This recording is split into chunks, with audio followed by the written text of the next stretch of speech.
pananalig, pag-asa, at pag-ibig. 1 Corinthians 13 verse 13, and now these three remain, faith, hope, and love. But the greatest of this is love. Bakit ho ang love ay napakahalaga? Sapagkat ang Diyos na may gawa ng langit at lupa ay ipinakita ang kanyang pag-ibig sa inyo at sa akin.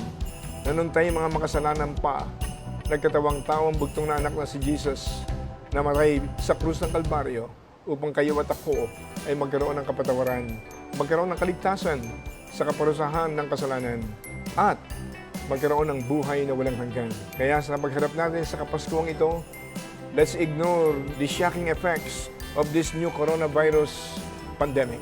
Let us look unto Jesus, the author and finisher of our faith, the author of hope, the author of love. Again, Merry Christmas to all, and to God be the glory.